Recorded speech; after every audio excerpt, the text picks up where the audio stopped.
It's my absolute pleasure to introduce our next leader, Dr. Kirsten Olson. She's the Chief Listening Officer at Old Sal Coaching and Consulting. Kirsten works with leaders engaged in transformational change, sector shift, and the new demands of leadership in the learning sector, nationally and internationally. She is an ICF certified leadership coach and an adjunct instructor at Georgetown University's Institute for Transformational Leadership.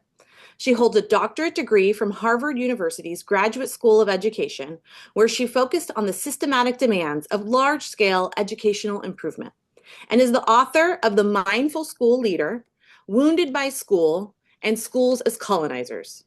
She's also a retreat leader focused on mindfulness for leaders, self-compassion, and permising in leadership and social action. She's a founding board member of the Institute for Democratic Education in America, a national nonprofit for organizing educational leaders, teachers, students, and parents around a vision for education founded in greater equity, social justice, compassion, and passionate learning. As an experiential retreat leader with 2-year facilitator training with Parker Palmer at the Center for Courage and Renewal, she leads week-long residential and one-day retreats on mindfulness for leaders, self-compassion. And I personally have had the ultimate pleasure to work with her. When we talk about our theme this year as the power within, she is the type of leader that can help other leaders harness that power, get in touch with that power, and use it to foster change. I have to mention that she's also a mother of 4 children, which are her best and most perceptive teachers, is a daily yoga practitioner. She works on showing up as more real, compassionate, vulnerable every day. And I know she helps leaders show up that same way every single day. I am so pleased to introduce and welcome Dr. Kirsten Olson. Thank you. Wow. Yay! I just want to say, first of all, this is a slight change up. And thank you so much, Dr. Tillman, for your inspiring words. And I too wish that every young person could hear your advice and take in your messages. And also a hug to Melanie. Thank you for the introduction. And this session, which will be brief, is really designed to be a playtime. I'm going to ask you to take yourselves off mute when you get into small groups and to really talk to each other and do a little bit of exploring. I thought today, in terms of the theme of resilience, going back to Dr. Washer's words, how might microfeminisms, small acts of calling others in and small acts of resistance actually help us build resistance? So I want to begin with a story of mine. Let's go to the next slide, which kind of lives with me as an example of some of the things that I needed to learn around resilience. So back in another phase of my life, I was an academic and traveling to a pretty big gig at a large university in the Midwest. I had invited one of my colleagues to join me because this person was also knowledgeable in this topic area. And we arrive at the gig and all of the signs say, "Welcome to," his name, Dr. XX, and my name in much smaller letters below, Kirsten Olson. So it was a moment for me. And I believe that virtually all of us have had those moments. What do we do? How do we support each other? And what could I have done? So I just want to hold that there and talk a little bit about what microfeminisms are. So let's move forward. Microfeminisms are small acts of resistance that confront noticeable daily gender inequalities. They're practices that highlight the significance of taking a stance, even if on a smaller scale, to challenge the biases that continue to be strongly connected to traditional gender roles. So really, I want us to play around with how do we do that in our everyday lives? How do we support other women, and how do we build our own resistance? So last March, let's move forward. Last March, Ashley Cheney, who has a TikTok called Girl's Guide to Corporate Life, posted this video, 52 seconds long, which went viral and now has almost 7,000 comments on it. If we can start that, Jess. My favorite form of like microfeminism is that when I send an email, let's say to like a CEO, and you know you have to copy their assistant for scheduling purposes, if the assistant is a female, I will always in the email to line, I will always enter their email address before the CEO's. So if like the CEO was Bob and the assistant is a female named Jane, I'm always going to put the to line Jane and then the CEO. Like nobody probably notices, but it makes me feel like I see you. Another thing that I do kind of along the same lines is if I'm emailing a team, I will always address the woman first in the actual email. So I'll be like, hey, Kathy and Joe. I'm having a hard time coming with names. Anyway, that's my favorite form of microfeminism. What's yours? All right. So friends, wonderful humans, that really is the question for you. I'm going to give you some examples of ones that I have pulled from various parts My of favorite form of... And then we're going to go into small groups and we're going to harvest some of yours. So one of the ones that many like to do is hold a door open for a man. Hold a door open and give them free range to walk through. And as this person says, regardless of how awkward it becomes, a way of showing up, a microfeminism.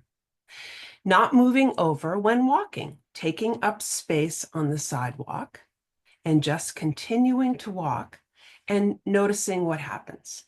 Powerful. What kind of space do you occupy on the street and as you move around in your lives? Calling women women and not girls. How does that land? What does that mean to you? Writing a woman's name first, and this one I especially love. I work at a town hall recording deeds that are filed with the county. When ownership of a property changes to a married couple with a man and a woman with equal ownership, I always write the woman's name first in our database. Then any correspondence they receive from us will address her first instead of her husband. So I just want to say in the house that I live in now, which was jointly owned with my deceased husband, his name always comes first in the documents and seems to be an immutable fact of any correspondence that I receive about this property. So I love what this woman is doing. Not apologizing. How often do we apologize as women? I don't say I'm sorry when excuse me works better.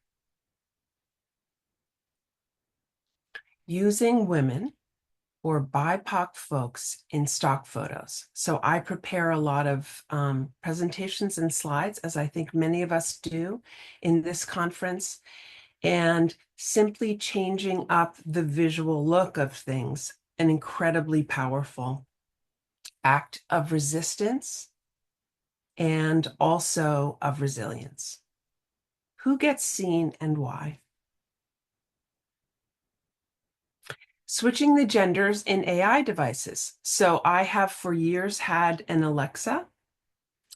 And after I was preparing for this presentation, I changed the name of my Alexa to Ziggy.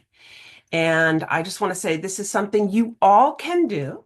And of course, you have to remember the changed name, but the implicit assumption that it would only be women who are acting as assistants, I think is a powerful microfeminism and challenge. Asserting space in the gym. Who gets to that machine? Who takes up space there? Powerful microfeminism. Asking men if they need help. So this is something that I think many of us enjoy doing, which is if you're walking upstairs, a man is carrying something heavy, you offer to take the box from them. Maybe they need a little bit of help. Show how strong you are. Switching genders in books. As someone who has read a lot of children's books in my time and hope to continue to do so, there is literature on the fact that almost 90% of characters in children's books are male, and male is the modal gender. So this person suggests just switch the genders in books to female and see what happens. Start young, start powerfully.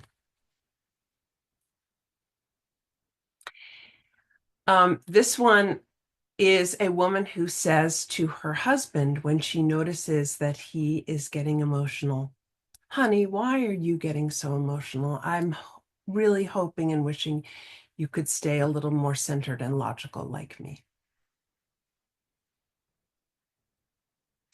Giving other women compliments. Is there anything more powerful than calling out a woman on her extraordinary work?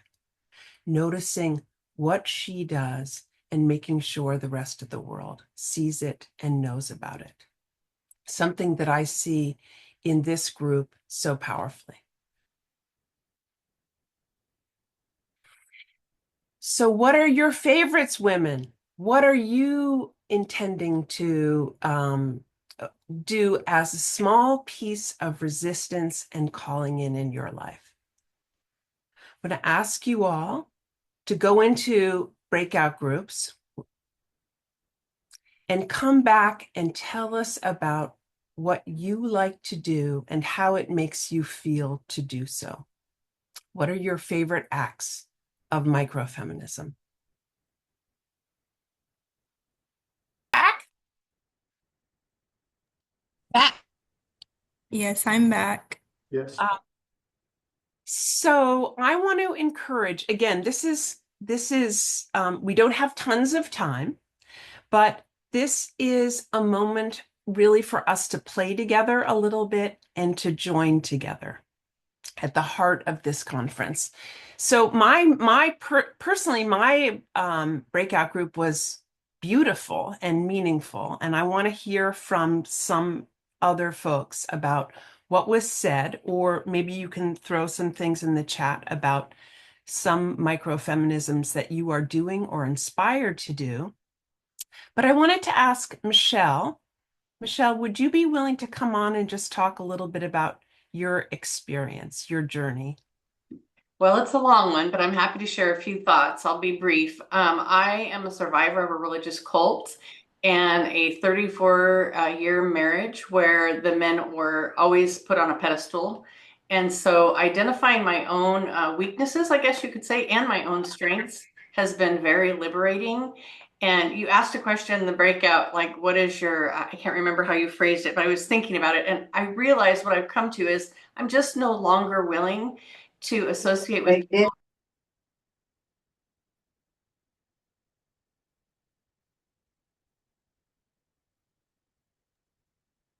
You're muted. Sorry, you got muted. Michelle, I think you got muted. Yeah, Michelle, you got muted. Maybe you could just say, "I'm just no longer willing to." Would you start there again? Yes. I'm just no longer willing to allow myself to be around people who disrupt my peace, male or female. And I feel like I can be kind to all, but I don't need to sacrifice my own heart and soul and my peace for anybody else. Wow. Beautiful. Thank you. Beautiful. And Michelle, something that I loved that you said is these microfeminisms, or however we choose to frame them, are really about kindness. Kindness to ourselves, kindness to others, and a gentle kind of including and seeing that has been a long journey for many of us, a lot of work. So I want to invite some other amazing human to come in here and just say a little bit about what did you talk about in your breakout group? and sort of what are you inspired to now? And I am a coach, so I demand that everyone speak. That's what my work is about. Kirsten, it's Janine. Our breakout group talked about ways that oftentimes as women we minimize ourselves, and being conscious and aware of that. Removing the word just from our vocabulary. I'm just this, or I'm just asking this, and just being aware of our presence in a room and how we have minimized ourselves and eliminating that. Janine, if you work on and are conscious of not minimizing yourself, how does that make you feel? Intentional, and which gives me strength. When I'm intentionally acting on something, it empowers me to continue, and it gives me confidence in what I'm doing. So, Mm. yeah. Thank you. Thank you. Maybe we can get a couple more people on? I cannot see everyone, so maybe Emerald or Jackie, you can choose someone to bring forward, since we need to hear from you. I can add something. Was interesting. I'm feeling a little bit like an imposter right now because I was telling our group that my son is getting married, and he and his fiance called me a couple weeks ago and said, "Can you settle an argument for us?" And I said, "Okay." And he said, "We're addressing the save the dates, and I want to know how they are supposed to be officially addressed. We have different opinions." And I said, "Well, for instance, in a couple, you would address it, and I know you're going to kill me, Mr. and Mrs. Ray Chamberlain." And he said, "But why?" He's like, "Why does the man get his name on the envelope? Why can't it just be Mr. and Mrs. Chamberlain?" And I said, "No, the proper way is Mr. and Mrs. Ray Chamberlain." And he goes, "Well, that's what Jordan said too, but I don't agree." And then there was this whole big conversation. And what's the difference between Miss, Mrs., and Miss? So I sat there with my son trying to unperpetuate a microfeminism, and I was perpetuating it. So anyway, feeling a little bit bad about that. And I did say, someone asked, how did they end up? And I don't know. I haven't gone to the mailbox to get the save the date. I know that they're out. So I'm going to go home tonight and see whether my very advanced son won, or his like thinking girlfriend. So I'm not sure. Jane, do you have a favorite microfeminism that you exercise in your day-to-day life?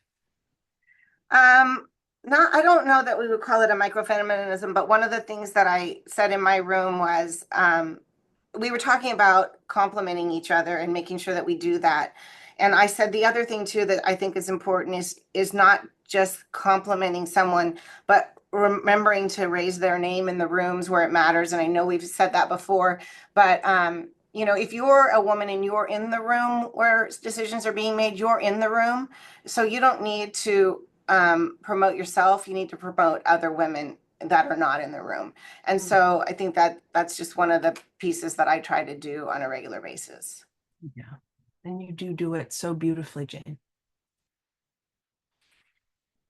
All right. How about one more person? And then I'm just going to tell you a little bit about finish up with my little situation there. Chrissy Lewis, I'm not shy. Yay. My Thank group you, was really good. We all kind of talked about, I first went in, I was like, I didn't realize I was doing some maybe microfeminism. Things of making, putting myself first, right? Which has taken a long time, don't get me wrong. But one of the things I really do is I bowl in a league. And when me and a gentleman will come up to the league together to bowl, I will let him go first. And they always want to go like women first, and I'll go sit down.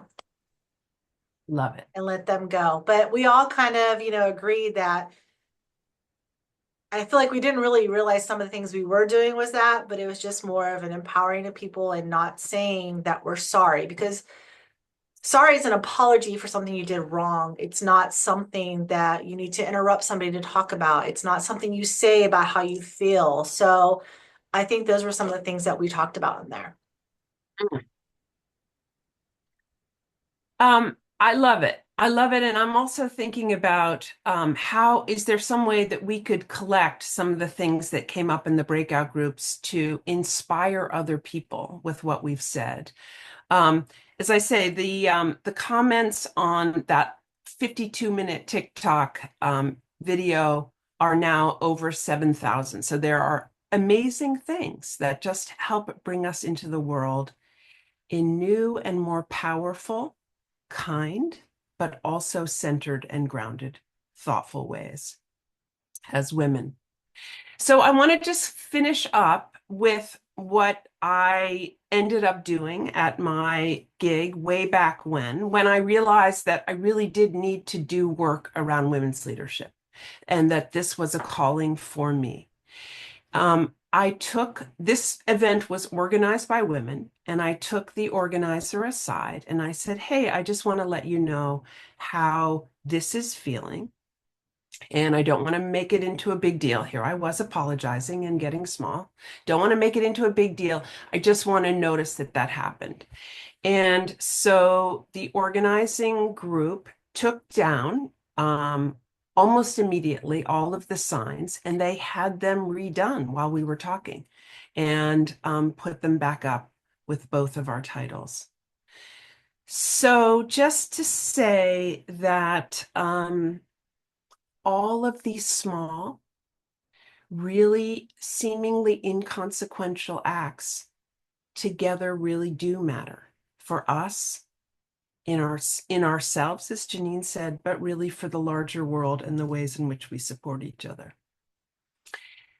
So I just want to say thank you. Thank you for squeezing some playtime in, and I wish I'd been in every breakout group, and I hope we can harvest some of the things that people said and maybe keep that going in some way. It's a theme throughout the day. So thank you. It's been wonderful being here.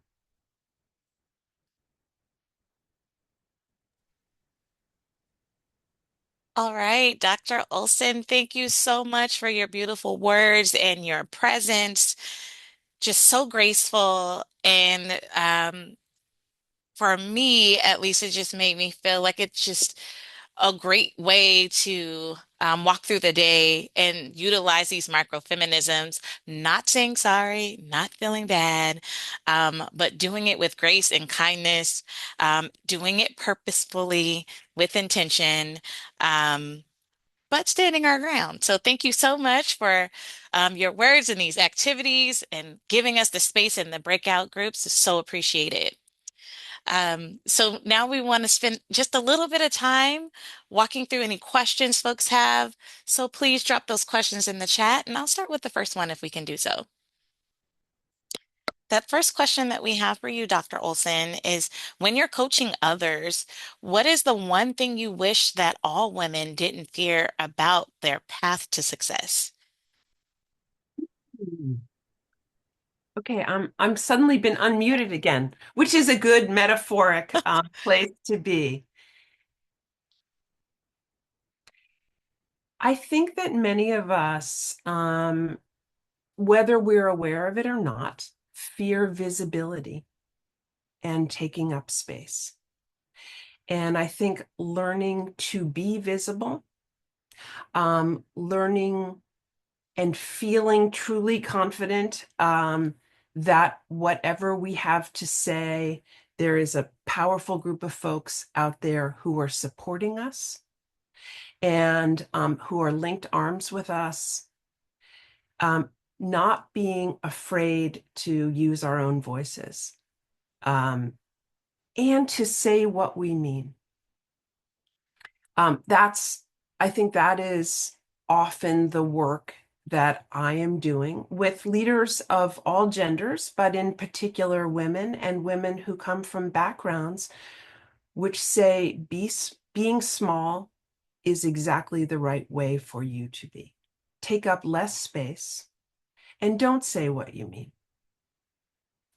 And for many of us, we've had to kind of earn the right to say what we mean. Always, I think, with kindness and a sense of inclusivity, but straightforwardness.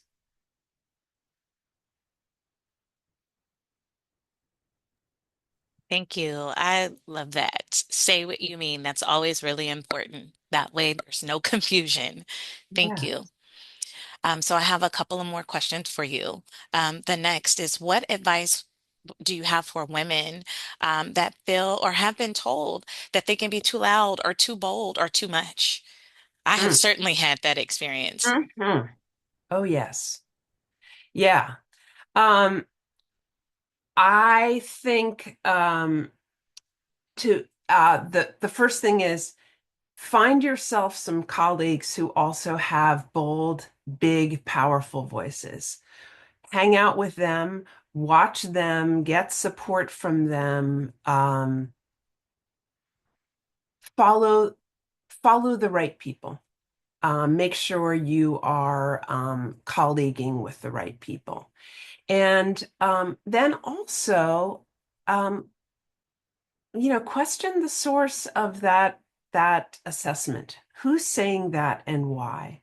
And is that something that you actually believe yourself? Is someone's idea or opinion about you something that really is important to you, or is it not? And I guess the last thing is learn to like the sound of your own voice. Emerald, I see you. Yes, yes. Has this been a journey for you? It has been. This is just wonderful. I dropped a gem in the chat because I'm like, these are gems. Yes, question those sources and Yes. love the sound of your own voice. Yes, it's super empowering. And, I do believe that's something that all women should be thinking about and applying. Yeah. And I mean, I think that, we all know this. A man, um, and I know we are many genders here, but a man who has a big, loud, commanding voice is considered, a leader. And a woman who who has strong opinions and is unequivocating is often regarded as difficult, hard to manage, and sometimes rough around the edges. And I just think we have to support each other in being whom we are. Again, with a kind of with Michelle's sense of kindness first, but also don't be afraid of whom we are. We are wildly more than we think we are. And we have to remind ourselves that every day. Beautiful. Thank you so much for your words, your wisdom, your time. We appreciate you. We're glad to see you here.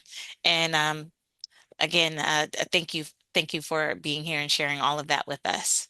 Okay, and I look forward to hearing about all the microfeminisms that occur for the rest of the day.